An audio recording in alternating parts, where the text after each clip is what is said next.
over in the Middle East, especially with their hatred toward Israel. How do you kind of blunt that threat and possible realization of them having a weapon? Well, first, I mean, I think that this question's about Iran, their pursuit of a nuclear weapon. Biden is facilitating this because he's relaxed all these sanctions on them. More money has flowed into the coffers of the regime. They use that to advance their ideology. So they fund Hamas, they fund Hezbollah, they fund Houthis.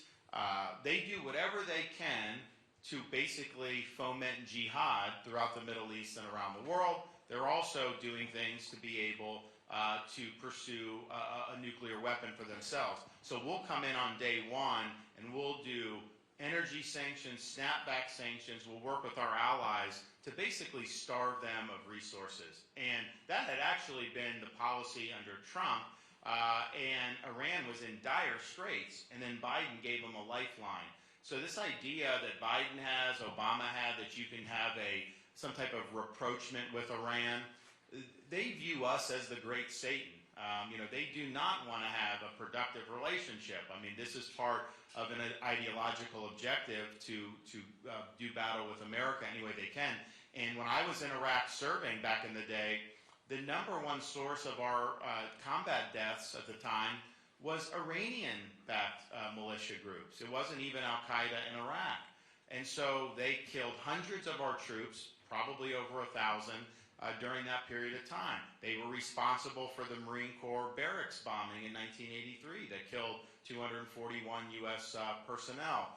So this is just how the regime is hardwired. So there's no reason to try to do a deal with them because they're not going to agree to anything that undermines their ideological objectives. And so we'll turn the screws very quickly.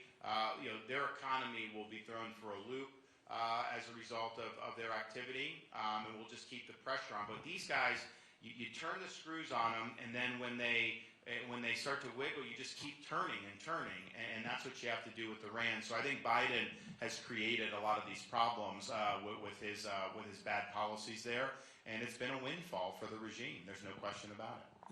Governor, I also have one quick thing, which is, the governor mentioned the sanctions with respect to Iran, right? So the sanctions were relaxed under the Biden regime, and upwards of $40 billion, I think, plus of dollars that flowed then in terms of oil money, right? So we've allowed Iran to sell oil to China and make a ton of money, and then that money's getting back to Hamas, Hezbollah, our enemies, Iranian-backed militias. And so part of the problem underlying all of this is the radical left's, the progressive vision for, they're using climate change as their excuse for this Green New Deal agenda that's destroying our country. Okay, it's destroying Iowa ethanol. It's destroying oil in Texas. It's destroying our national security by empowering China. In this case, it's empowering Iran. We empowered Russia leading up to Russia being able to then come into Ukraine, all because we're pursuing this radical agenda. Meanwhile, EVs are piling up in parking lots of the dealerships around the country, electric vehicles. These new mandates are going to mandate 2/3 of the fleet being built in this country of vehicles be EVs by 2032. They cost $16,000 more than the average car. All of the used vehicle prices are going up. That causes additional inflation.